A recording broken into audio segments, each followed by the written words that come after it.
Dizem que se você trabalhar duro, será recompensado. Mantendo a cabeça baixa, faça o que o seu chefe manda, siga firme apesar das dificuldades da vida e eventualmente coisas boas virão. No mundo da luta livre profissional, isso se aplica ou deveria se aplicar a quem está no ringue. Os lutadores da WWE colocam seus corpos à prova durante todo o ano, enfrentam dores constantes, ultrapassam limites que nem conseguimos imaginar e arriscam tudo a cada queda. Tudo em nome da vitória, do reconhecimento e, é claro, de um cinturão. E a lógica do negócio é que você trabalhe duro, conquiste o respeito dos seus colegas e um dia você vai chegar no topo. Mas a luta livre profissional e a WWE adoram brincar com as nossas emoções. E por mais que o lutador se esforce, tudo pode ir por água abaixo por causa de uma lesão, de uma demissão inesperada ou da volta de um nome mais famoso e querido. E isso a gente sabe que faz parte do jogo, tanto para os lutadores quanto para os fãs. O que ninguém espera, porém, é quando um superstar que nem sequer estava escalado para uma luta aparece do nada, entra fresquinho como se tivesse acabado de sair do vestiário, destrói todo mundo e sai com a vitória, ou até com o título nas mãos, sem dar aquela surradinha na camisa. Então galera, nesse vídeo eu vou falar pra vocês 10 lutadores da WWE que nem estavam oficialmente nas lutas, mas de alguma forma conseguiram sair de lá com uma vitória. Então galera, antes da gente prosseguir pro nosso vídeo, não esquece de curtir esse vídeo, se inscrever no canal, ativar o sininho e comentar embaixo tudo isso que eu vou passar pra vocês, beleza? Então, sem mais delongas e sem mais papo furado, partiu pro vídeo. James Ellsworth no Money in the Bank de 2017. Durante meados da década de 2010, a chamada Revolução das Mulheres da WWE estava em pleno andamento. O trabalho duro de estrelas vindas do NXT, com as Four Horsewomen, Asuka, Paige, Emma e outras, começava aos poucos a mudar o cenário da divisão feminina do roster principal. E um dos primeiros grandes marcos dessa transformação foi a estreia da primeira luta feminina do Money in the Bank em 2017. A luta contou com nomes como Becky Lynch e Charlotte Flair, duas das Four Horsewomen, além das veteranas Natalya e Tamina, e relativamente a novata Carmella, acompanhada do seu manager na época, James Ellsworth. E o mais curioso e triste é que naquela noite talvez James Ellsworth fosse o nome mais over da luta, ou seja, o mais popular com o público. O sem queixo, que era conhecido pelos lutadores e pelo público, ficou famoso após ser destruído por Braun Strowman em um squash match. Mas conquistar os fãs com a sua icônica frase "qualquer homem com duas mãos tem uma chance de lutar", acabou rendendo a ele um lugar fixo no SmackDown. James Ellsworth acabou se tornando um típico capacho atrapalhado que ajudava Carmella a trapacear e mais tarde quase arruinou a aura da invencibilidade da Asuka. Mas voltando ao Money in the Bank de 2017, o momento mais polêmico da noite foi quando James Ellsworth derrubou Becky Lynch da escada e subiu ele mesmo para poder pegar a maleta, dando a vitória para Carmella. E na prática, foi ele quem se tornou a primeira Miss Money in the Bank. A reação foi tão negativa por parte dos fãs e da crítica que a WWE decidiu anular o resultado, tirou a maleta de Carmella e refez a luta no SmackDown na semana seguinte, dessa vez sem a participação de James Ellsworth. Hornswoggle no Great American Bash de 2007. Hornswoggle acabou se tornando o lutador que Vince McMahon chamava sempre que queria matar uma storyline de vez, de filho ilegítimo de Vince até o infame General Manager anônimo do Raw. Hornswoggle coleciona alguns dos momentos mais absurdos e, para muitos, vergonhosos da história recente da WWE. Outro feito curioso de Hornswoggle foi se tornar o último campeão Cruiserweight da linhagem original do título. E sim, como você já deve imaginar, ele venceu o cinturão sem nem estar oficialmente na luta. Bom, pelo menos à primeira vista. Isso aconteceu no Great American Bash de 2007, em uma Cruiserweight Open com 5 participantes, o então campeão Chavo Guerrero, além de Jamie Noble, Funaki, Shannon Moore e Jimmy Wang Yang. Assim que o árbitro deu início ao combate, Hornswoggle correu até o ringue, entrou e saiu rapidamente sem que ninguém percebesse, o que tecnicamente o incluía na luta. Durante toda a duração do combate, Hornswoggle ficou escondido debaixo do ringue, enquanto os demais lutavam entre si. O final veio após um superplex que deixou Jamie Noble caído no centro do ringue. Foi aí então que Hornswoggle finalmente apareceu, subiu no topo do corner e aplicou seu Tadpole Splash e conseguiu o pinfall de 3 segundos, conquistando assim o título sem praticamente ter lutado. E esse momento entrou para a história como mais um daqueles finais inacreditáveis e cômicos da WWE, e marcou o fim da divisão Cruiserweight por anos, até o título ser revivido muito tempo depois, com uma pegada bem diferente. Undertaker, no Super Showdown de 2020. O Super Showdown de 2020 foi tão ruim, mas tão ruim, que parecia um castigo coletivo da WWE. O evento foi tão desastroso que muitos brincam que a empresa ficou presa no Performance Center por mais de um ano depois disso para refletir sobre os seus pecados, no meio de lutas que beiravam o crime, como Goldberg derrotando The Fiend em segundos e Brock Lesnar acabando com Ricochet como se ele fosse um NPC de um videogame. Rolou também uma Battle Royale para decidir o vencedor do lendário troféu da Montanha Twake. E bom, lendário entre aspas, porque foi um troféu que foi esquecido no palco e nunca mais apareceu, nem para constar no site da WWE, quanto mais no currículo de alguém. E como se isso já não fosse estranho o suficiente, o troféu ainda foi conquistado por um lutador que nem estava oficialmente na luta. Então vamos lá, vamos recapitular. O queridíssimo R-Truth participou do Gauntlet Match e foi avançando no maior estilo trapalhão, enrolando, enganando e arrancando risadas da galera, até que AJ Styles apareceu como penúltimo participante, destruiu o R-Truth rapidinho e ficou esperando o seu último oponente.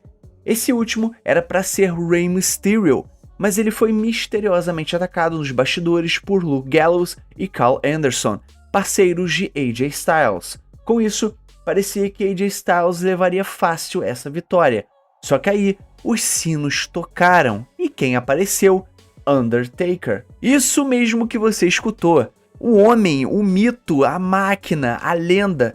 Ele entrou andando lentamente, nem tirou o chapéu e nem o seu sobretudo, e provavelmente para dizer: eu não vou demorar, só vim aqui para fazer esse pin e vou embora rapidinho. E foi exatamente isso que aconteceu. Ele aplicou um chokeslam bem meia boca em AJ Styles e fez o pin de 3 segundos. Ganhou a luta e foi embora sem o troféu, simples assim, como se nada tivesse acontecido. E no fim das contas, essa bizarrice toda serviu para iniciar a rivalidade entre AJ Styles e Undertaker, que culminaria na épica Boneyard Match na WrestleMania, aquela luta cinematográfica que praticamente salvou o legado do The Dead Man. Ou seja, foi um desastre com um lado bom, mas ainda assim, o evento foi uma bela de uma porcaria. Crash Holly, King of the Ring de 2000. Assim como R-Truth será eternamente lembrado pelo 24/7 Championship, Crash Holly sempre será o rosto do título hardcore, com uns segmentos absurdos, cheios de comédia pastelão no melhor estilo Looney Tunes. Ele transformou esse título num dos pontos mais altos da programação semanal da Attitude Era. Crash roubou esse cinturão em diversas ocasiões, tanto no Raw quanto no SmackDown, mas o caso que merece destaque hoje é o que rolou no King of the Ring de 2000. Isso porque foi o único desses momentos malucos que aconteceu em um pay-per-view, e é claro, porque foi completamente bizarro. A história começou com Pat Patterson sendo o campeão hardcore depois de derrotar o seu colega Gerald Briscoe nos bastidores. Pat Patterson, sendo um verdadeiro stooge, resolveu se esconder nos vestiários femininos e ainda por cima vestido de mulher. E quando Mr. McMahon descobriu essa presepada, ele fez o que todo chefe sádico da Attitude Era faria. Marcou um combate entre Pat Patterson e Gerald Briscoe, valendo o cinturão hardcore, em uma Hardcore Evening Gown Match. E é exatamente isso que você escutou.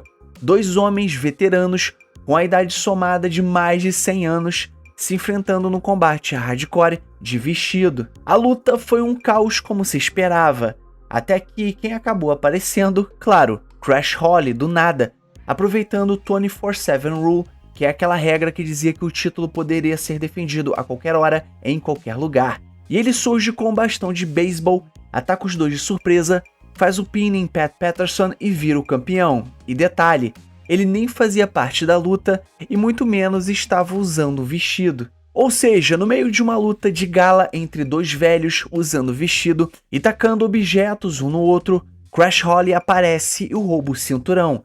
E essa foi mais uma quinta-feira normal no mundo completamente insano que era a WWE no ano 2000. Shane McMahon, Crown Jewel de 2018. E mais uma vez a gente volta aí para a Arábia Saudita. E o destino, o Crown Jewel de 2018. Um evento que já nasceu cercado de polêmicas. Vários lutadores se recusaram a participar por conta do assassinato de um jornalista crítico ao regime saudita.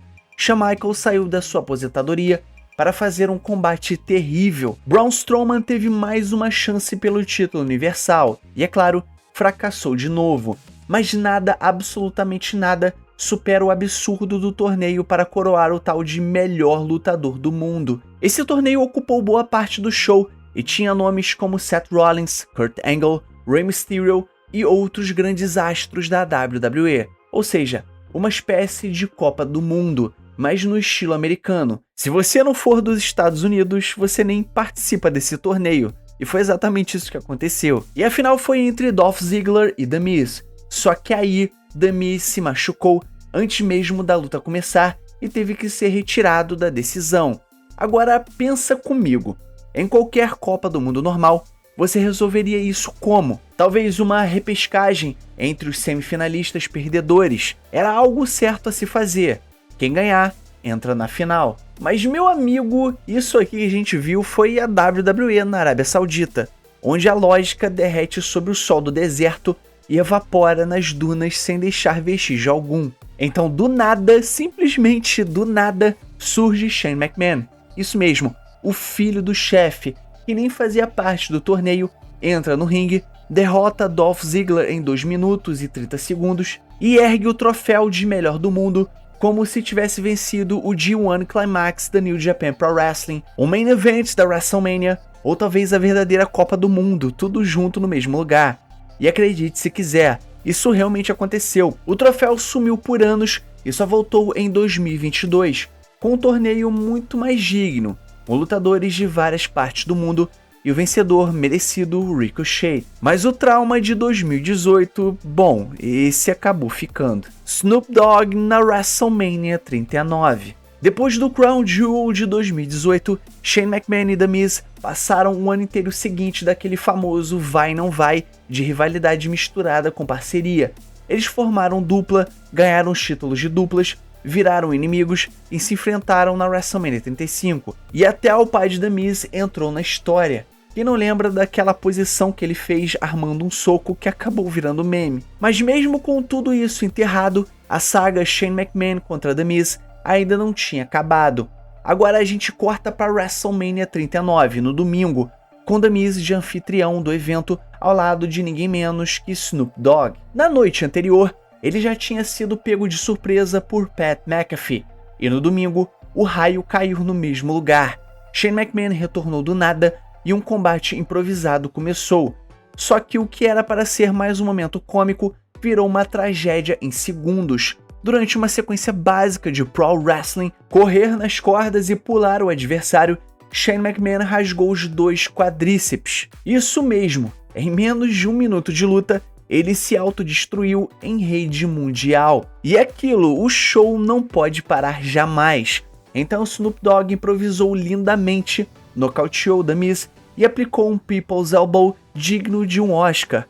Um final caótico para um segmento desastroso, em um momento de ouro para Snoop Dogg. No meio disso tudo, teve uma conquista histórica. The Miz se tornou o primeiro lutador da história a perder em ambas as noites da WrestleMania no mesmo fim de semana. Um ícone do entretenimento, um MVP do booking aleatório, um recorde que simplesmente ninguém quer, mas é um recorde dele. Stone Cold Steve Austin, Judgment Day in Your House, de 1998. A maior rivalidade da história do wrestling. Eu acho que quase todo mundo vai concordar que é Stone Cold Steve Austin contra Mr. McMahon, e foi uma verdadeira guerra. E lá em outubro de 1998, ela estava pegando fogo. Depois de sair campeão da WrestleMania, Steve Austin estava no topo da empresa, mas no Breakdown in Your House, ele teve que defender o seu título em uma Triple Threat Match, ou seja, uma ameaça tripla contra Undertaker e Kane, com a garantia de Vince McMahon de que ele não sairia dali com o cinturão. E não saiu mesmo. Os Brothers of Destruction pinaram Steve Austin ao mesmo tempo. Vince acabou correndo, declarou o título vago e pegou o cinturão e fugiu de limusine, mas não sem antes mostrar o dedo do meio para Stone Cold Steve Austin, uma das cenas mais icônicas no final de um pay-per-view da WWF. Daí veio o próximo capítulo, o Judgment Day in Your House. A luta foi marcada, Kane contra Undertaker pelo cinturão vago, e quem seria o árbitro especial? Ele mesmo, Stone Cold. A única regra imposta por Vince era clara: Steve Austin teria que coroar um novo campeão, ou seria demitido. Aí você me pergunta, e a luta? Bom, ela foi longa, lenta e bem ruim, pra ser honesto. E no meio do caos, Paul Bearer se meteu, rolou briga pra todo lado, e foi então que Kane e Undertaker acabaram nocauteados com os ombros no chão. E foi então que Steve Austin agiu de uma forma brilhante. Ele fez a contagem de pin e se declarou o novo campeão. E é claro que isso não durou nem 2 minutos. Vince McMahon apareceu logo em seguida com aquele olhar de ódio eterno e demitiu Steve Austin no meio do ringue. Mas como tudo na Attitude Era, essa demissão durou muito pouco. Mas um capítulo insano dessa rivalidade que mudou a história da WWE e colocou Stone Cold Steve Austin como o maior anti-herói da luta livre. Brock Lesnar no Money in the Bank de 2019. E bom, vamos tirar aqui um momento para lembrar a carreira de Mustafa Ali na WWE. Uma história marcada pelo quase. Toda vez que Mustafa Ali parecia que ia alcançar o topo, algo sempre dava errado. E talvez nada represente melhor essa montanha-russa frustrante do que o que aconteceu no Money in the Bank de 2019. No início daquele ano, Daniel Bryan estava buscando um novo oponente, alguém jovem, com sangue nos olhos, e Mustafa Ali foi escolhido. A ideia é que ele enfrentasse Daniel Bryan na WrestleMania 35, mas o destino foi cruel. Uma lesão fora de hora tirou Mustafa Ali da luta e abriu espaço para a ascensão de Kofi Kingston, que aproveitou a chance e escreveu história. Mas Mustafa Ali acabou não desistindo. Ele voltou e, com o nome encurtado apenas para Ali, foi adicionado à luta de escadas no Money in the Bank de 2019. O combate foi insano, com spots brutais, destaque para Finn Balor sendo catapultado por uma escada graças a Andrade, e no final parecia que Mustafa Ali iria vencer. Ele estava sozinho, no topo da escada, com o contrato Ali, ao alcance das suas mãos. Mas, segundo relatos, Vince McMahon ordenou antes da luta que ele não pegasse a maleta sob nenhuma circunstância. E aí, o inesperado aconteceu. Brock Lesnar apareceu do nada, assumiu o lugar de Sami Zayn, retirado da luta com uma lesão kayfabe, derrubou Mustafa Ali e venceu a luta sem ter participado de um único minuto. Daquele momento em diante, Mustafa Ali nunca mais teve o mesmo destaque. Seu nome foi lentamente esquecido nas conversas sobre o Main Event, até ser jogado no fracassado grupo Retribution, um dos ângulos mais criticados da era moderna da WWE. Foi o clássico quase lá, só que várias vezes. Algo que assombra Mustafa Ali até os dias de hoje. Edge, Survivor Series de 2008. A arte imitando a vida é uma faca de dois gumes na WWE. Às vezes isso gera momentos emocionantes e até cativantes, mas na maior parte das vezes acaba soando perturbador e meio desconfortável. E esse foi o caso no Survivor Series de 2008. A luta pelo cinturão da WWE estava marcada para ser uma ameaça tripla entre Triple H, Vladimir Kozlov e Jeff Hardy. Naquela época, Jeff Hardy já tinha um histórico conhecido de problemas com abuso de substâncias. E quando a WWE anunciou que Jeff Hardy havia sido encontrado desacordado em seu hotel na mesma noite, fãs dentro e fora da arena ficaram genuinamente preocupados. Ainda não estava claro se isso era parte de um roteiro, ou seja, kayfabe, ou uma situação real. O combate começou com um duelo normal entre Vladimir Kozlov e Triple H. E quando parecia que Triple H iria vencer a luta, a GM do Raw, Vicky Guerrero, surgiu para anunciar a chegada do seu terceiro participante. Mas quem apareceu ali foi Edge, retornando pela primeira vez desde o SummerSlam daquele ano, tomando o lugar de Jeff Hardy e roubando o cinturão da WWE. Jeff Hardy acabou aparecendo durante a luta, atacando Edge e, sem querer, acertando Triple H, o que acabou ajudando Edge a garantir a vitória. Esse incidente acabou sendo um dos momentos mais desconfortáveis da história recente da WWE. Mas, como sempre, mais uma vez o Ultimate Opportunist mostrou que o seu apelido não é à toa. Seth Rollins, na WrestleMania 31. 10 anos depois, essa continua sendo o maior cash-in do Money in the Bank de todos os tempos. Na reta final da WrestleMania 31, o campeão da WWE Brock Lesnar estava prestes a enfrentar o vencedor do Royal Rumble Roman Reigns, um cenário que deixou a maioria dos fãs bastante insatisfeitos, já que era praticamente certo que o Big Dog sairia do evento como campeão. Com um desempenho limitado no ringue, promos muito ensaiadas e sem brilho, além de um push forçado para o topo em detrimento de favoritos do público como Daniel Bryan e Dean Ambrose, a expectativa era bastante negativa. Na noite do evento, a luta foi um verdadeiro festival de golpes pesados e intensidade, mas a sensação inevitável de que Roman Reigns venceria ainda pairava no ar. Até que a música de Seth Rollins tocou, elevando a empolgação a outro nível. Seth Rollins correu para o ringue com a mala na mão e se inseriu na luta, transformando ela em uma ameaça tripla. Até então, ele não tinha nada a ver com o combate. Rollins então conquistou a vitória em um pouco mais de 1 minuto, recebendo inúmeros elogios naquela noite, no que Michael Cole acabou batizando perfeitamente como o roubo do século. Então é isso, galera, chegamos no final do nosso vídeo. Então não esquece de curtir esse vídeo, se inscrever no canal, ativar o sininho e comentar aí embaixo tudo isso que eu passei pra vocês, beleza? E o mais importante, é claro, somos Pro Wrestling. Valeu e fui!